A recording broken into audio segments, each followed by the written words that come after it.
Hello students, I am Dr. S. Natarajan. Today we are going to discuss about pneumatic circuit.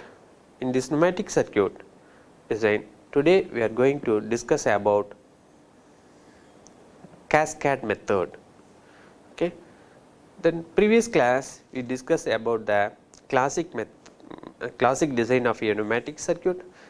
Now we are going to discuss about the cascade method of designing a pneumatic circuit. Okay. We directly go to a problem. Design a system in which cylinder A is used for clamp the workpiece, cylinder B is used for punching the cylinder, cylinder B is used for punching, and cylinder C remove the workpiece from the station. Okay, it is the one punching machine. We are going to design a pneumatic circuit for a pneumatic punching machine. So, from the problem itself, you understand this system or this machine, this punching machine require 3 cylinders. Cylinder A used for clamp the workpiece, it is connected with vice, and cylinder B used for punching operation, and cylinder C used for eject the workpiece from the vice. So, this is the 3 operations we want to design a circuit for this application, design this machine. First step for this machine, first step, cylinder A, that means clamping cylinder, first extending, clamping cylinder extending. After that, cylinder B going to punch. Plus means cylinder is extending, minus means cylinder is retracts. Now, in third step, cylinder B retract. Cylinder B retract. First come down and make punch, then move up, that is retract. And after retracting the cylinder B, A retracts. Cylinder A retracts. That means A minus. Then these 2 cylinder complete their operations. Cylinder C want to remove the workpiece. So, after that cylinder C move forward and immediately remove the workpiece. After that immediately it return. It is a C plus and C minus. Now, you understand what are the sequence we required. We required first A plus, B plus, and B minus, then A minus, and C plus, C minus. So, this is the sequence we required. Okay. So, according to the rule, we want to make group.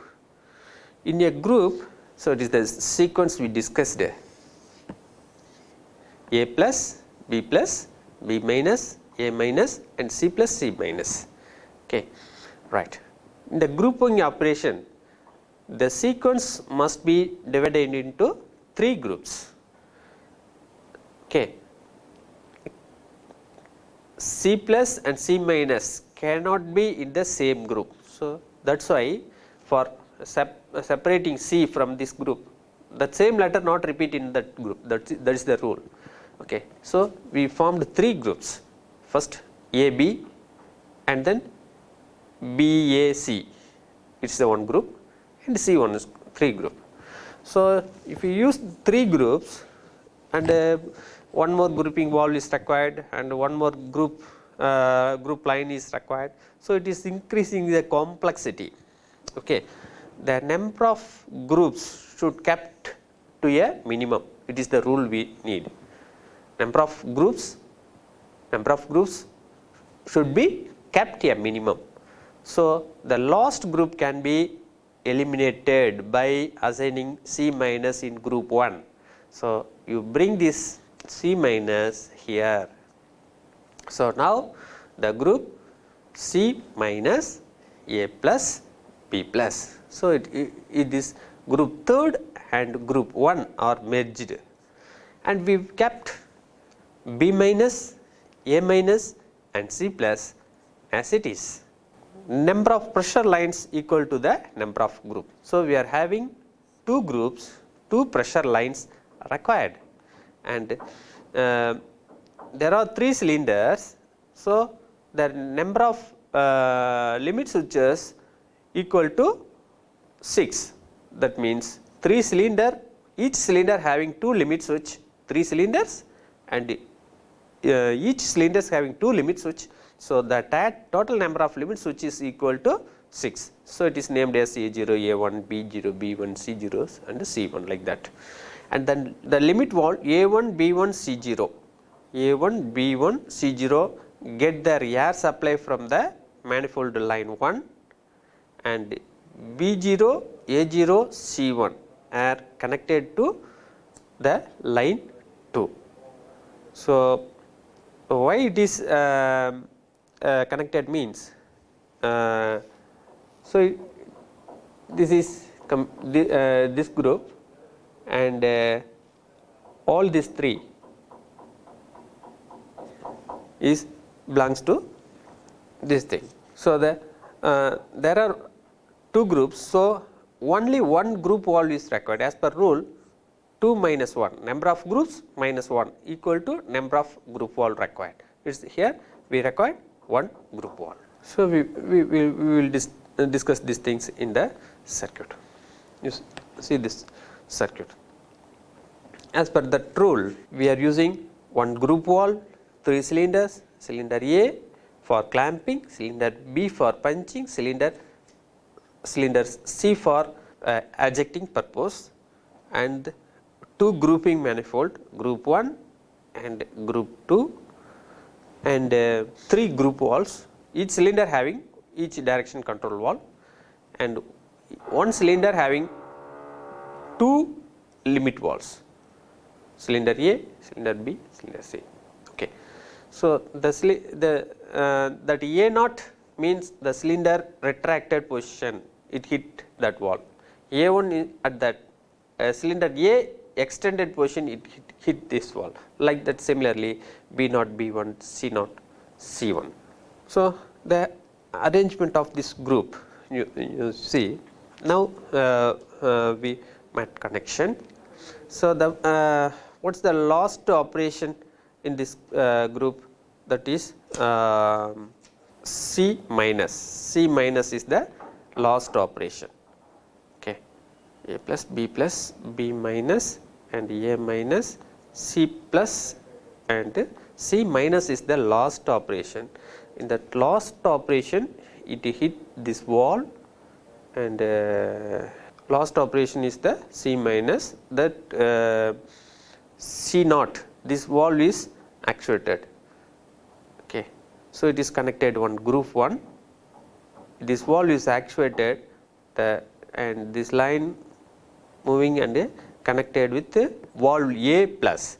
So, it is actuated, this valve is actuated means cylinder A start moving. Okay. Now, it is the first operation starts. So, because this circuit is not having start button, that means these machines are once switched on continuously working and repeating again and again like that.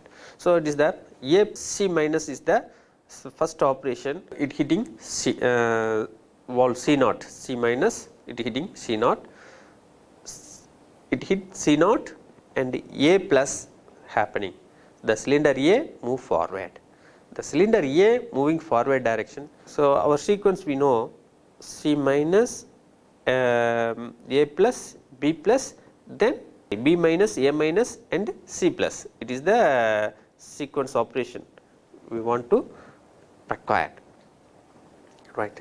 Once C naught heated and A, cylinder A is actuated, the cylinder A extended, at the end it hit the valve A1, it hit A1, what happened, A1 connected to pressure group line 1 and it gives a signal to B plus. Now, the cylinder B is moving forward. that means it doing punching operation. So it complete the punching operation. What happened? It hit valve B1. So it hit the valve B1. So the B1 connected group 1 and it gives the signal to group 1. Now the group changing is takes place. So B1 heated, group changing is takes place. Now this cylinder group 1 to group the compressed air is now connected to group 1. So it is the group valve is actuated. What happened? Now the group 2 come to this line come to action. This line is not having pressure. That is the meaning. Once B1 is heated, the group changing is takes place. Group changes takes place. What happened? That this B minus here directly connected to the group 2. So now once the group changes takes place, B minus takes place. Cylinder B completing the punching operation, moving reverse direction, retracting is takes place.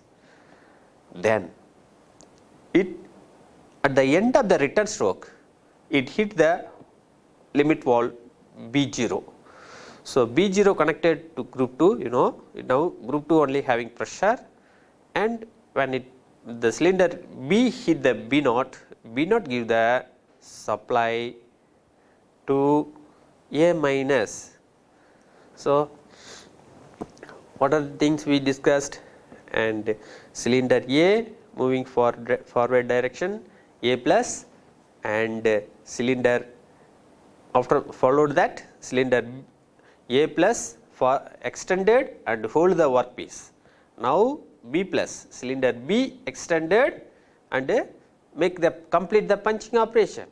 Now B minus, cylinder B return to its original position.